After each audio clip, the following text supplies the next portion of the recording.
In the company, the first time I came in to help my mom, which I was actually of no help because I did nothing.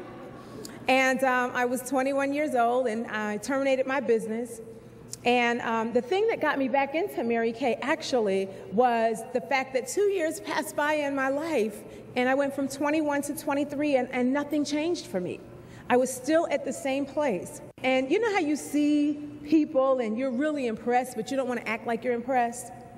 And that's kind of where I was. And I never thought that it was real, that people could live the kind of lifestyle that they were talking about. These were women that were ordinary people just like you and I, and they were living that dream world life. And so I was impressed, and that mental picture of that Mary Kay meeting was still in my mind. And when 2 years passed, and I realized that I was stuck, I called my mom and re-signed in Mary Kay. And on my journey to where I am now, I had some major bumps in the road.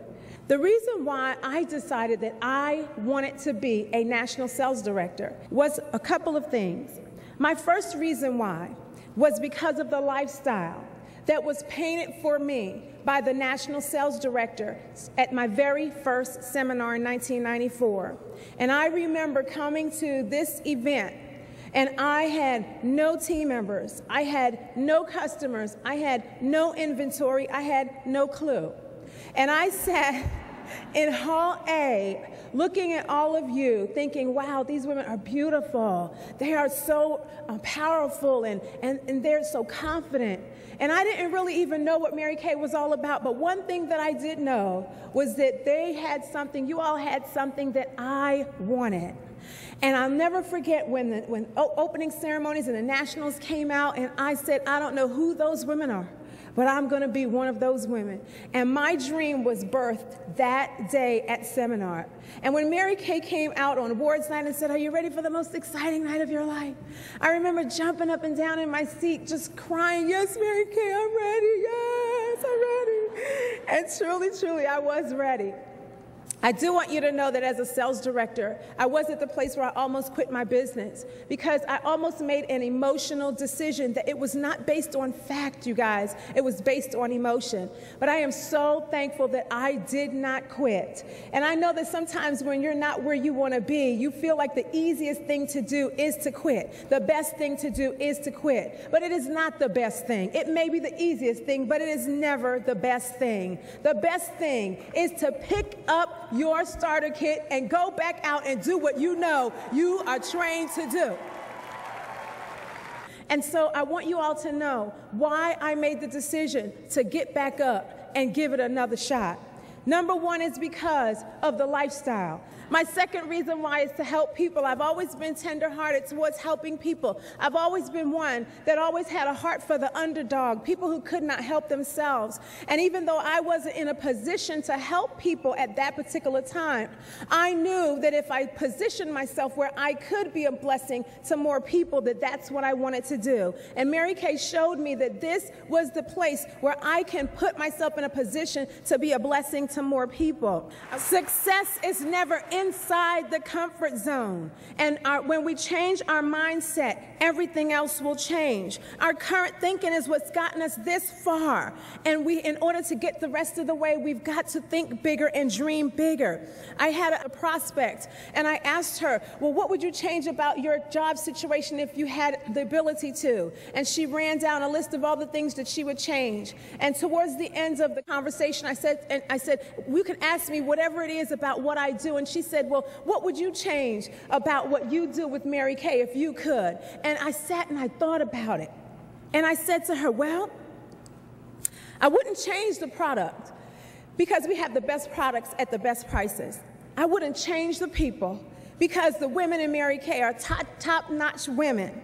I wouldn't change the philosophy because the philosophy is God first, family second, and career third, and it doesn't get any better than that. I said I wouldn't change the perks, because driving a career car, you guys, oh my God, and the trips and the diamonds and all the wonderful Cinderella prizes. And I would not change anything about this company. I said, but the one thing that I would change is the mindset of the people. I would change, if I could, the mindset of women, from low thinking to bigger thinking, from no dreams to big dreams, from believing that they can't to knowing that they can.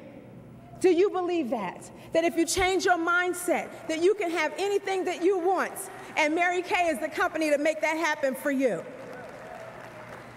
Our dreams are usually attained by helping other people live their own dreams. The key to success in Mary Kay is to build people. You are somebody's hope. Just like the national sales directors, when I was sitting where you're sitting, they were my hope. And now I stand here to give you hope that when you dream big, your dream will affect somebody else's dream. And not only dreaming big, but then you've got to go to work on your dream. Stop judging yourself by the person that you are right now. This woman that's sitting right here in this seat will only be a faint memory in the next 5 years. You will grow. You will become a different person than you are today if you're willing to make those changes. I am a different woman today than I was 17 years ago. Get excited about making the changes so that you can live your dreams. And so you all, I want to read you a story in closing. Many years ago, 2 tribes in a remote region of the Andes were feuding. One tribe lived in the mountains and the others lived in the lowlands. One day, a group of Highlanders raided a village of the lowlanders and kidnapped a baby. The next day, the lowlanders assembled a team of skilled warriors to rescue the baby. But the lowlanders did not know the trails up the mountain, nor were they skilled at mountain climbing. They struggled to ascend the mountain, but they could only make it halfway up. Discouraged, they turned and descended. Suddenly, to their amazement, they saw a frail woman coming down the mountain with a baby in her arms. One of the warriors approached her. He recognized her as a woman from their tribe. He realized that the infant in her arms was her child. How were you able to scale the mountain? How were you able to find and rescue your child? We are trained, skilled warriors. We did our best, and we could not even get halfway up the mountain. The woman looked at him and said, "It was not your baby." I want you all to know that this is your baby.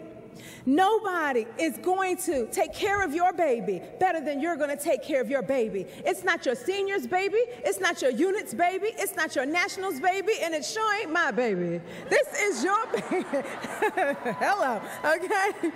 So I want you all to set a goal right now that you will not, under any circumstances, be where you are today. And even if you sit in a great place today, even if you're #1 on this stage, guess what? Next year, don't you want to be at a better place?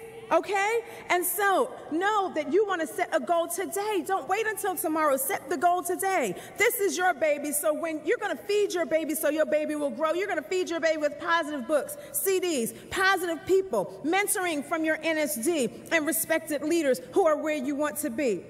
You're going to nurture your baby daily with the 6 most important things list and booking calls. You're going to nurture your baby weekly with booking and holding parties and high-energy sales meetings. You're going to nurture your baby monthly by moving other people up the career path. You're going to nurture your baby quarterly by developing star consultants and being a star yourself. You're going to nurture your baby annually by attending company and area-sponsored events and retreats. Set a goal that your baby is going to be a fat, juicy baby. When you receive your highest, fattest, juiciest commission check ever. But this time next year, when everybody sees your baby, they need to say, "Girl, is that your baby?"